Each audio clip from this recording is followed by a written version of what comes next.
World में India की image वही हो चुकी है जो बिहार की नॉर्थ इंडिया के अंदर, दिल्ली जैसे एरिया के अंदर बिहारियों के खिलाफ रेसिज्म किया जाता है। और अभी यही चीज पूरा वर्ल्ड इंडिया के खिलाफ कर रहा है। जब मैं बोल रहा हूँ कि इंडिया के खिलाफ हो रहा है, दैट डजंट मीन कि इंडिया के लोगों के खिलाफ हो रहा है, दैट मीन्स इंडिया के लोगों और उनके नेताओं के खिलाफ हो रहा है। हफ्ते के अंदर एक ना एक बार या तो डोनाल्ड ट्रंप आके ये बोल देता है कि भैया मैंने इंडिया पाकिस्तान की वॉर रुकवाई थी, या फिर ये बोल देते कि मोदी मेरे को खुश करना चाहता है। And I got a call from Prime Minister Modi saying we're not going to go to war, but I saved a lot of people, millions of people, on many other. जिसकी वजह से ग्लोबली इंडिया की image तो खराब हो ही रही है, पर उससे एक बहुत बड़ा कंसर्न भी है। मोस्ट ऑफ द कंट्रीज के अंदर इंडियंस के साथ रेसिज्म हो रहा है, उनको खुलेआम मार पीट दिया जा रहा है। 2014 से लेके आज तक 12 साल होने वाले हैं मोदी गवर्नमेंट को आने के बाद, और हमारी फॉरेन पॉलिसी खत्म होती दिख रही है। और मान लिया कि भैया 2014 से पहले हम लोग अपने घर पे बैठे खुद को विश्व गुरु तो नहीं मानते थे, बट आज की डेट में खुद को विश्व गुरु मानने के बाद भी रियलिटी ग्राउंड के ऊपर यही है कि भैया इंडियंस बाहर जाके सेफ नहीं है। याद है तुम्हें कुछ जगहों पे एक पोस्टर लगा होता था ब्रिटिशर्स के टाइम में कि dogs and Indians are not allowed. कुछ देशों के होटल्स के बाहर आज भी वो बोर्ड लगा हुआ है, पर उसके अंदर से डॉग्स का नाम हटा दिया गया। सिर्फ और सिर्फ बोर्ड भी लिखा हुआ है इंडियंस आर नॉट अलाउड। और हमारा ये सुपर पावर देश आंखों से बिजली निकाल निकाल के अपने सारे पड़ोसियों को हाथ से गवा चुका है। इवन ऑपरेशन सिंदूर के टाइम पे भी जो इंडिया ने पाकिस्तान के खिलाफ मिलिट्री एक्शन लिया था, उसको एक भी कंट्री ने ओपनली आगे सपोर्ट नहीं किया था, जबकि पाकिस्तान जैसे देश को फिर भी 3 कंट्रीज ने सपोर्ट किया था। बट इंडिया की बैकिंग करने ओपनली एटलीस्ट कोई भी नहीं आया। और अगर आज 12 साल बाद देखा जाए तो हम लोग China, Sri Lanka, Nepal, Bangladesh, USA, Maldives, Tajikistan, ये सारी कंट्रीज आ चुके हैं, क्योंकि सारी कंट्रीज के साथ हमारे रिश्ते कोई बहुत ज्यादा अच्छे नहीं है। और हाँ, बोल सकते हैं कि भैया रशिया और इजराइल के साथ हमारे काफी अच्छे कनेक्शंस हैं, बट अगर आप लोग सोशल मीडिया के ऊपर सर्च करने जाओगे तो इजराइल के लोग इंडियंस के खिलाफ किस तरह का रेसिज्म करते हैं वो भी आपको बहुत इजीली मिल जाएगा। और अगर आज के डेट में देखा जाए तो यूएसए हमारे काफी सारे डिसीजंस को मैनिपुलेट कर रहे हैं, और हमारे पास कुछ खास ऑप्शन बचे नहीं है। और अभी इंडियन लीडर्स और रियलिटी में इंडियन लोगों के साथ वर्ल्ड के अंदर ये सारी चीजें क्यों हो रही है, इसको समझने के लिए आपको थोड़ा सा पीछे जाना होगा। और पीछे मैं आपको लेकर चलूंगा सिर्फ और सिर्फ 2 साल, क्योंकि 2 सालों के अंदर एक सारे के सारे इंसिडेंट काफी ज्यादा बढ़ चुके हैं। अभी पीछे एक न्यूज निकल के आई थी कि यूएसए ने अपने लोगों के लिए एक एडवाइजरी जारी करी है कि भैया आप लोग इंडिया के अंदर घूमने मत जाओ, हो सकता है वहां का एनवायरमेंट आपके लिए सेफ ना हो। और स्पेशली वुमेन्स को रोका गया कि भैया आप लोग इंडिया ट्रेवल ना करो। और ये एडवाइजरी तब जारी करी जाती है जब या तो किसी देश के ऊपर कब्जा हो जाए या फिर उसके ऊपर वोट चल रही हो। एंड ये एडवाइजरी इस टाइम पे लागू की जा रही है, और उसका बहुत बड़ा रीजन ये है कि इंडिया के अंदर सिविक सेंस डेफिनेटली कम है। काफी सारे ऐसे इंसिडेंट हो चुके हैं जिसके अंदर लोग टूरिस्ट को हैरेस करते हैं। अभी पीछे एक वीडियो निकल के आई थी जिसके अंदर एक कुत्ते की मेंटल स्टेज सही नहीं थी, और वो एक मंदिर के चारों ओर चक्कर निकाल रहा था। अभी वो 1 या 2 दिन बिना खाए पिए चक्कर निकालता रहा और एक जगह पे जाके बैठ गया। अब उस कुत्ते की पूजा की जा रही है। अब लोगों को लग रहा है कि उस कुत्ते के अंदर भगवान है, उसको दक्षिणा चढ़ाया जा रहा है, हाथ जोड़े जा रहे हैं, पैर पड़े जा रहे हैं उसके, और डॉक्टर कह रहे हैं भाई उसकी मेंटल स्टेज सही नहीं है, काट जाएगा। और ऐसा कोई एक इंसिडेंट नहीं है, ऐसे हजारों इंसिडेंट्स है। और ये इंडियंस को ट्रोल करने के लिए ना one of the biggest trigger point बनते हैं। उनके अकॉर्डिंग हम लोग बहुत गलीच हैं, बहुत गंदी जगह पे रहते हैं, हमारी हवा बहुत टॉक्सिक है। पर हवा टॉक्सिक है ये चीज हमें पता भी है, पर हमको उसकी वैल्यू नहीं पता, क्योंकि आज तक साफ हवा मिली नहीं है। या फिर टॉक्सिक हवा कैसे होती है, कितनी होती है, लाइफ की वैल्यू कितनी होती है, ये चीजें हमको बताई नहीं गई है। क्योंकि ऐसी चीजों के ऊपर मुंह बंद करवाने के लिए सरकार पहले फ्री राशन बांट देती है, और बाद में आगे कहती है भैया जो राशन दिया था वो अपने घर पे रखो, एक काम करो हमने अटल कैंटीन भी खोल दिया, वहां जाके फ्री में खाना खा लो। अभी गंदी हवा, गंदा एनवायरनमेंट, ये चीजें देख के ना इनको तरस भी आ सकता था, पर इनको कभी भी इंडियंस के ऊपर तरस नहीं आता। और उसका one of the biggest reason है वहां पे होने वाले स्कैम्स। भर भर के इंडियंस यूएस के अंदर स्कैम्स करते हैं, और मैक्सिमम उनके स्कैम करने का टारगेट कौन होता है, वहां के ओल्ड लोग। वो ऐसे नाटक करते हैं कि भैया मैं माइक्रोसॉफ्ट के अंदर काम करता हूँ, आप एक काम करो अपने कार्ड का नंबर बता दो, और उनके अकाउंट से पैसे निकाल के भाग जाते हैं। एंड यूएस के अंदर काफी सारे यूट्यूबर्स ने काफी सारे स्कैमर्स के फेस रिवील भी करे हैं, और इनके ऊपर अगर तुम लोग जाके देखोगे ना 30-30, 40-40 मिलियन व्यूज हैं, जिसकी वजह से ग्लोबल लेवल पे इंडिया की इमेज तो खराब हो ही रही थी। और जो बची कुछ कसर थी वो वहां पे रहने वाले इंडियंस ने पूरी कर दी। यूएस के लोगों को लगने लगा ये लोग बाहर से आ रहे हैं और हमारी जॉब्स खा के भाग जा रहे हैं, जिसकी वजह से अभी उसको रोकने के लिए H1B वीजा जो है उसको थोड़ा स्ट्रिक्ट किया गया है। बट इसकी वजह से भी ना एक हेट एलिमेंट यूएस के लोगों के माइंड के अंदर ना इंडिया के खिलाफ डेवलप होता जा रहा था, जिसकी वजह से जब भी वो लोग इंडिया को देखते थे कि भैया इनके पास हवा साफ नहीं है, इनके पास साफ जगह नहीं है, तो उनको तरस नहीं आता था, उनको नफरत होती थी, और वो लोग इंडियन से चिढ़ना शुरू हो गए। और ये चीज तब बढ़ी जब लोग डंकी मार के यूएस के अंदर चले जाते थे। और इस सब के बाद क्या किया गया, इंडिया के खिलाफ ना ग्लोबल नैरेटिव शुरू हो गया। अभी पीछे एक पूप फेस्टिवल जो इंडिया के अंदर मनाया जाता है उसकी वीडियो वायरल हो गई। अभी तुम में से काफी लोगों को लगेगा यार कि इंडिया के अंदर पूप फेस्टिवल मनाया जाता है, and the answer is yes, poop festival बनाया जाता है। मैं 5 से 6 शॉप्स में जा चुकी हूँ।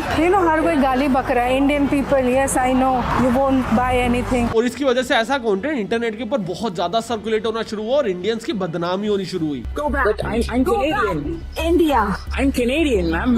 Your parents are dead. उनकी इमेज खराब हुई और आज की डेट में उनको बाहर टॉर्चर किया जाता है। कोई भी आके रैंडम आदमी उनको मार के चला जाता है, कोई भी आके हैरेस करके चला जाता है। जापान के अंदर काफी सारे ऐसे होटल्स है जहाँ पे इंडियन से स्पेशली एक्स्ट्रा पैसे लिए जाते हैं। उनको बोला जाता है कि यार या तो हम लोग इंडियंस को रखेंगे नहीं, या फिर हम लोग आपसे एक्स्ट्रा सिक्योरिटी चार्ज लेंगे, और जब आप होटल छोड़ के जाओगे तो पहले होटल की इंस्पेक्शन होगी, उसके बाद आपको आपकी सिक्योरिटी वापस करी जाएगी। और ये रूल पूरे वर्ल्ड के अंदर सिर्फ और सिर्फ इंडियंस के लिए। देखो अभी वर्ल्ड इस लेवल पे हमको आइसोलेट कर रहा है, तो हमारे कोई ना कोई तो कांड रहे होंगे। और 12 साल पूरे होने वाले मोदी गवर्नमेंट को, और उन्होंने आज तक क्या किया हम लोग एक बार उनका चिट्टा गिट्टा भी देख लेते हैं। और ये चीज यहाँ पे इसलिए मैटर करती है क्योंकि तुम लोग समझो कि हम लोग रशियंस को पसंद करते हैं, हम लोग इजराइल के लोगों को पसंद करते हैं, क्योंकि इंडिया और इजराइल का अलायंस है। हमारी वर्ल्ड वाइड क्या इमेज होगी ये हमारे नेता लोग भी तय करते हैं। हमें से मैक्सिमम लोगों को चाइनीज लोग नहीं पसंद ना, हमें से मैक्सिमम लोगों को पाकिस्तानीज नहीं पसंद, तुर्की के लोग नहीं पसंद, क्योंकि उन्होंने पाकिस्तान को सपोर्ट किया था वॉर के अंदर हमारे खिलाफ। हमको ये चीजें इसलिए नहीं पसंद क्योंकि वो हमारे अलायंस में नहीं है। और जो भी कंट्रीज हमारे अलायंस के अंदर होती है वो हमको बाय डिफॉल्ट पसंद आने लग जाती है कि चलो यार ये कंट्री हमारे अलायंस के अंदर है, इनके लोग हमारे को पसंद आ रहे हैं। पर सैडली हमारा देश अभी अलायंस बनाने के अंदर काफी ज्यादा पिछड़ता जा रहा है। हमको अभी एक फेस चाहिए जो इंडिया को एक अच्छे लेवल पे रिप्रेजेंट करे। जैसे पहलगाम अटैक हुआ था तो काफी देशों ने आके इस चीज को कंडेम किया था कि भैया पहलगाम अटैक गलत हुआ है। फिर इंडिया ने उसके बदले में ऑपरेशन सिंदूर किया, मिलिट्री एक्शन लिया। किसने ओपनली आके सपोर्ट किया? जबकि तुर्की ने ड्रोन्स भेजे पाकिस्तान को, चाइना ने इंडिया की सैटेलाइट इमेज भेजी पाकिस्तान को, अजरबैजान एक कंट्री थी उन्होंने ओपनली आके सपोर्ट दिखाया कि भैया साथ खड़ा हूं पाकिस्तान के। इंडिया के साथ कौन खड़ा था? लोगों को मिसकंसेप्शन है कि भैया रशिया आया था, इजराइल आया था, कोई भी नहीं आया था। उन्होंने पहलगाम अटैक के ऊपर ट्वीट किया था, पहलगाम अटैक के खिलाफ वो लोग बोले थे। चलो कोई बात नहीं, फाइट हुई, उसके बाद फाइट रोक दी गई। क्यों रोक दी गई? अच्छा हुआ, रोकनी चाहिए थी, नहीं लड़ना चाहिए, काफी ज्यादा डैमेज होता दोनों साइड पे। हमारी साइड का डैमेज हमें ज्यादा चुभता है, हम लोग उसको देखेंगे। बट जब फाइट होने का रीजन हमको पता था तो रुकने का भी तो पता होना चाहिए ना। डोनाल्ड ट्रंप आगे बता रहा है कि भैया मैंने तो भैया इनको एक डील दी थी कि भैया मैं तुम्हारे साथ बहुत ज्यादा बिजनेस करूंगा, आप लोग फाइट रोक दो, और मोदी जी ने रोक दी। बहुत ज्यादा प्रेशर आने के बाद इंडिया ने एक स्टेटमेंट दी कि भैया ट्रंप का कोई भी लेना देना नहीं है वॉर को रोकने में। और वो भी मोदी जी ने स्टेटमेंट नहीं दी थी, किसी ऑफिशियल्स ने दी थी। प्राइम मिनिस्टर जो अभी की डेट में इंडिया का फेस है वो तो आइसोलेट ही हो चुके हैं। ट्रंप ने कम से कम 40 बार ये चीज बोल दी होगी कि भैया मैंने इंडिया पाकिस्तान की वॉर रुकवाई है, और इस चीज के ऊपर इंडिया सिर्फ ये चीजें सुनता आ रहा है, जबकि हमारे ऑफिशियल्स ने स्टेटमेंट दी है कि भैया ट्रंप का कोई भी हाथ नहीं है। तो क्या ग्लोबल लेवल पे हमारे प्रधानमंत्री को जाके ये चीज नहीं बोलनी चाहिए कि भाई कब रुकवाई तूने, क्या बात हुई तेरे साथ, क्यों हमारी इमेज खराब करने के लिए लगा पड़ा? ट्रंप कभी आगे बोलता है कि भैया मोदी को पता है कि मैं खुश नहीं हूं और वो मुझे खुश करना चाहता है। They wanted to make me happy, basically. He wanted to. Modi's a very good man. Yes. He's a good guy.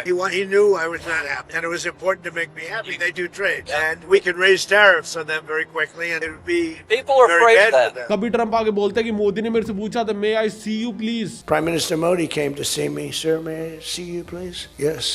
I have a very good relationship. क्या हो रहा है इन चीजों से? हम छोटे दिख रहे हैं, हमारी इमेज डाउन जा रही है इन चीजों से, और इसके ऊपर इंडिया क्या जवाब दे रहे हैं? एकदम कुछ भी नहीं, चुप हो जा रहा है। हमें मानता हूँ यूएस बहुत ज्यादा पावरफुल है, हमें मानता हूँ यूएस हमेशा दादागिरी दिखाने की कोशिश करता है, पर हर चीज को मान लेना भी कोई सोल्यूशन नहीं है। क्योंकि अगर एक बंदा बुली करने पे उतर ही आए और हम लोग उसकी बातें मान रहे तो वो और बुली नहीं करेगा। रशिया से तेल मिल रहा था हमको सस्ता, हमने यूएस के चक्कर में बंद कर दिया। और क्यों बंद कर दिया? क्योंकि यूएस ने शोर मचाना शुरू कर दिया था ग्लोबल लेवल के ऊपर कि भैया इंडिया यूक्रेन और रशिया की वॉर को फंड कर रहा है। और कैसे फंड कर रहा है? कि भैया वो रशिया से सामान खरीद रहा है, रशिया के पास पैसा जा रहा है तो वो यूक्रेन के ऊपर अटैक कर रहा है। यहाँ तक सुनने में लॉजिकल लगता होगा, पर यूएस से खुद सामान ले रहा है। इंडिया ने एक स्टेटमेंट जारी करी, उसके अंदर बोला कि भैया यूएस खुद सामान ले रहा है तो हमारे को क्यों बोला जा रहा है? ट्रंप से पूछा गया कि भैया आप लोग खुद सामान ले रहे हो तो भैया इंडिया को क्यों बोल रहे हो? कहता मेरे को पता नहीं, मैं चेक करके बताऊंगा एक बार। उसके बाद वहां की मीडिया ने वो सवाल दोबारा पूछा नहीं ट्रंप से, इंडिया ने दोबारा वो क्वेश्चन पूछा नहीं ट्रंप से, बट ट्रंप ने 20 बार और आगे बोल दिया कि भैया इंडिया तो भैया रशिया की वॉर को फंड कर रहा है और हमारे ऊपर 25% का एडिशनल टैरिफ भी लगा दिया। तुम्हें याद है आज से थोड़े टाइम पहले ना मोदी जी ने एक फोटोशूट करवाया था, एक आइलैंड के ऊपर जाके बैठ गए थे और सारी की सारी दुनिया मालदीव्स को बायकॉट करके उस आइलैंड पे जाना शुरू कर दी। अभी ये चीजें क्यों हुई? एक मोदी जी ने 3 फोटोज डाल दी बीच के ऊपर बैठ के और वो पूरे के पूरे देश के अंदर फैल गई। क्यों हुई ये चीजें? क्यों? क्योंकि उस बंदे को हमने अपने देश का फेस बना रखा है। वो बंदा बहुत स्ट्रॉन्ग इन्फ्लुएंशियल पावर होल्ड करता है, राइट? तो क्या इतनी इन्फ्लुएंशियल पावर होने के बाद आपको पब्लिकली आके स्टेटमेंट्स नहीं देनी चाहिए, या फिर आपको आइसोलेट होकर बैठ जाना चाहिए? आपको ना ही कोई भी प्रेस कॉन्फ्रेंस करनी चाहिए और 1-2 एपिसोड निकाल देने चाहिए मन की बात के। आज से कुछ टाइम पहले मालदीव्स के अंदर प्रॉपर कैंपेन चल रहे थे इंडिया आउट के, कि इंडिया का सारा इन्फ्लुएंस बाहर निकाला जाए, इंडिया के जो भी मिलिट्री बेसिस थे वहां पे उसको भी हटा दिया जाए। इसी बेसिस के ऊपर मालदीव्स के अंदर तख्ता पलट हुई और अभी जो वहां की गवर्नमेंट है वो प्रो चाइना गवर्नमेंट है। तुम्हें लगा कि चलो यार मालदीव्स तो हमारा पहले भी कोई ज्यादा स्ट्रॉन्ग दोस्त था नहीं, हमारे रशिया से तो बन रहे